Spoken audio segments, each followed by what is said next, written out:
It is March 7th, 2026. The world is holding its breath as the war between the United States, Israel, and Iran enters its second week. Today, the stakes have reached a breaking point. President Donald Trump has just issued a chilling ultimatum. There will be no peace, no negotiations, and no deal until the, quote, unconditional surrender of the Iranian government. Meanwhile, Tehran is waking up to the sounds of massive explosions as U.S. and Israeli airstrikes hit the heart of the capital. But Iran isn't backing down. Missiles are raining down on Israel. Drones are targeting Saudi oil fields. And for the first time since February 28th, the first planes are finally trying to flee the region. In the next 18 minutes, we are breaking down the latest battlefield reports, the diplomatic standoff, and the terrifying reality of a conflict that the White House says could last another 6 weeks. This is your deep dive into the Iran war. The biggest headline today is coming from Washington. President Trump has officially closed the door on diplomacy. Following the assassination of Supreme Leader Ali Khamenei on February 28th, the U.S. is no longer looking for a nuclear deal or a regional ceasefire. They are looking for a total collapse of the current regime.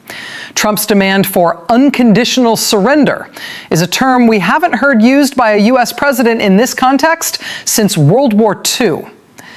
But how is Tehran responding? Iranian officials are reportedly mocking these demands.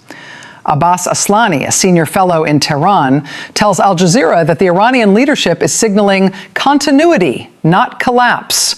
They are moving forward with the assembly of experts to elect a new leader. They aren't just refusing to talk, they are doubling down on their retaliatory strikes. Let's look at the ground reality in Iran. Over the last 24 hours, the U.S. and Israel have launched broad-scale strikes across the country. The most significant target? Mehrabad International Airport in Tehran. Witnesses describe shockwaves felt across every neighborhood in the capital. But it's not just military targets. There are heartbreaking reports coming out of Minab, where UN experts are calling for an investigation into an attack on a girls' school that killed 165 students. While the U.S. military hasn't officially claimed it, media reports suggest U.S. involvement. The Iranian UN ambassador, Amir Saeed Iravani, is accusing the U.S.-Israeli coalition of recognizing no red lines, claiming they are intentionally bombing densely populated civilian areas. Iran's retaliation has been relentless. Since midnight, at least 5 major ballistic missile launches have been detected heading into Israel. Millions of Israelis spent their night in bomb shelters. Interestingly, Israeli intelligence claims Iran is struggling. They expected 1,000 missiles this week, but only 200 have been fired. Israel calls this an operational success, claiming they've degraded Iran's launch capabilities. But look at the map. This war is spreading. Saudi Arabia intercepted ballistic missiles targeting the Prince Sultan Air Base and drones heading for the Sheba oil field. Qatar reported 10 drones fired from Iran. 9 were destroyed, but 1 hit a remote area. Jordan, missiles were intercepted over the city of Aqaba. The entire Middle East is now a live combat zone. While the world watches the missiles, a ground war is brewing in Lebanon. Hezbollah has confirmed direct clashes with Israeli commandos in the Bekaa Valley. This started when 4 Israeli helicopters infiltrated from the Syrian direction to land troops near Nabi Chit. Hezbollah fighters engaged them in a cemetery, leading to intense firefights and Israeli airstrikes to cover their evacuation. This confirms what many feared. This is no longer just a long-distance war.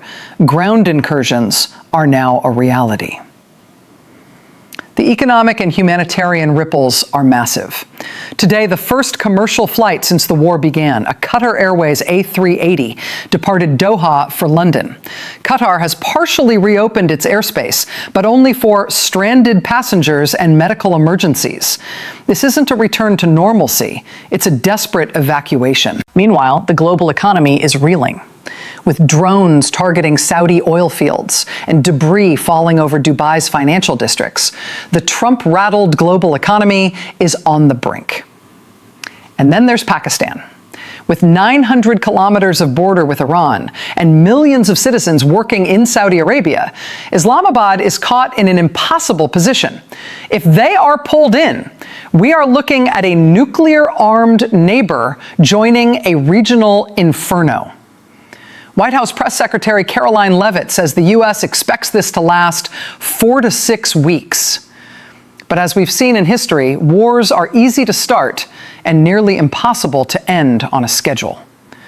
With Trump demanding total surrender and Iran's leadership refusing to even sit at the table, the next 7 days could be the most violent the Middle East has seen in a century. We will continue to monitor the Al Jazeera live feeds and official reports as they come in. What do you think? Is an unconditional surrender even possible in 2026? Let us know in the comments. Don't forget to like and subscribe for daily updates on the Iran war.